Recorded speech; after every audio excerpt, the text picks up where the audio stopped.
இப்ப நீங்க ஒரு 10 லட்ச ரூபா சம்பாதிக்கிறீங்க ஒரு ஆண்டுக்கு, வரி கட்ட தேவையில்லைன்னு சொல்றாங்கன்னா 10 லட்ச ரூபாங்கிறது குறைந்தபட்ச சம்பளம்னு அர்த்தம். மாசம் 10,000 சம்பாதிக்கிறீங்க, ஒரு வருஷத்துக்கு 1.5 லட்சம் வருது, வரி கட்ட தேவையில்லைன்னு சொல்றாங்கன்னா ரொம்ப ஏழ்மையில இருக்கும், அதனால நம்ம வரி கட்ட தேவையில்லைன்னு சொல்றாங்க. மாசம் 10 லட்சம் சம்பாதிக்கிறோம், வருஷத்துக்கு கிட்டத்தட்ட நீங்க வந்து 1.2 crores கிட்ட போறீங்க, அப்ப வரி கட்டி ஆகணும்னு சொல்றாங்கன்னா அதிகமா சம்பாதிக்கிறீங்க, வரி கட்டணும்னு சொல்றாங்கன்னு அர்த்தம். குழப்பிக்க வேண்டாம். இதுல என்ன கேள்வி கேட்பாங்க, யார் சொல்றது? Adam Smith. எதுல சொல்றாரு? Wealth of nation. நிறைய பொருளாதார அறிஞர்கள் சொல்லியிருக்காங்க. அதுல ஃபர்ஸ்ட் என்ன படிக்கிறோம்? கெனான் ஆஃப் ஈக்குவாலிட்டி, சமத்துவம். அப்படின்னா என்னது? The ability to pay tax. யாரால கட்ட முடியுமோ அவங்ககிட்ட வாங்கிக்கோங்கன்றாங்க. அடுத்தது இரண்டாவது canon of certainty. Canon of சர்டைனா என்னது? நிச்சயத்தன்மை. அப்படின்னா ஒண்ணு இல்ல, payment time, amount and manner must be clear. வரி செலுத்தும் முறை, அளவு தெளிவாக இருக்க வேண்டும். எவ்வளவு வரி கட்டணும்? இப்ப 10 லட்ச ரூபாய் சம்பாரிச்சா எவ்வளவு வரி கட்டணும், 20 லட்ச ரூபாய் சம்பாரிச்சா எவ்வளவு வரி கட்டணும், 50 லட்ச ரூபாய் சம்பாரிச்சா எவ்வளவு வரி கட்டணும்னு சொல்லி டைம், நேரம், எப்படி வரி கட்டணும் அப்படிங்கிற மேனர் எல்லாத்தையும் கிளியரா சொல்லிடணும். அப்போ மக்களுக்கு வரி கட்ட சுலபமா இருக்கும். போட்டு குழப்பி விடாதீங்க. இன்னைக்கு ஒரு இது, நாளைக்கு திடீர்னு ஆஃபர் கொடுக்கிறது, வரி கட்டுறதுல திடீர்னு வந்து இன்னைக்கு வந்து ஒரு ஆஃபர் அப்படி இப்படின்னு சொல்லி ஏதாவது பண்ணாம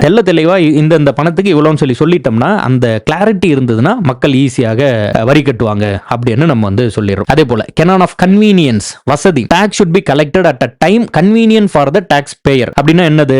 ஒருத்தன் வந்து தன் வாழ்நாள்ல மிகவும் கடினமான ஒரு சூழல்ல இருக்கும்போது போய் அவங்க கிட்ட காசு கொடு அப்படின்னு கேட்டா, ஆல்ரெடி அவன்கிட்ட காசே இல்ல, அப்போ போய் நம்ம எடுக்க முடியாது. நல்ல செல்வ செழிப்பா இருக்கான், அப்போ போய் காசு கேட்டா கொடுத்துருவா. அது மாதிரி புரிஞ்சுக்கிறோம். எப்படின்னா, மாசத்துல கடைசி தேதி வந்து ரொம்ப ரொம்ப கஷ்டமா இருக்கும், சம்பளம் வாங்கியிருக்க மாட்டாங்க. ஈவன் நம்ம எல்லாருமே வந்து அந்த லாஸ்ட் மந்த்லி இருக்கக்கூடியதை பார்த்துருப்போம். நீங்க அரசு அதிகாரி ஆன பிறகு கூட அந்த கடைசி தேதி வந்து ரொம்ப கஷ்டமா இருக்கும். ஒரு விளையாட்டா சொல்லுவாங்க, அதாவது என்னன்னா, லஞ்ச ஒழிப்புத்துறை வந்து எப்பவுமே கடைசி தேதியில வந்து ரொம்ப ஆக்டிவா இருப்பாங்க அப்படின்னு. ஏன்னா கையில காசு இருக்காது, ஆனா தேவைகள் இருந்துகிட்டே இருக்கும். அந்த மாதிரி அந்த கடைசி டைம் வந்து மந்த்லி சொல்றேன், ஒரு மாசத்துல அந்த கடைசி தேதி சுத்தமா எல்லாத்தையும் செலவு பண்ணிருப்போம். எப்படா அந்த சம்பள நாள் வரும், எப்போ மறுபடியும் அக்கௌண்ட் ரீஃபில் ஆகும், மறுபடியும் எடுத்து நம்ம செலவு பண்ணலாம் அப்படின்னு காத்திருக்கக்கூடிய ஒரு நேரமா இருக்கும். அதே சம்பளம் வர அன்னைக்கு நம்ம பயங்கர உலகத்திலே நம்ம தான் பணக்காரன் அப்படின்ற மாதிரி இருக்கும்.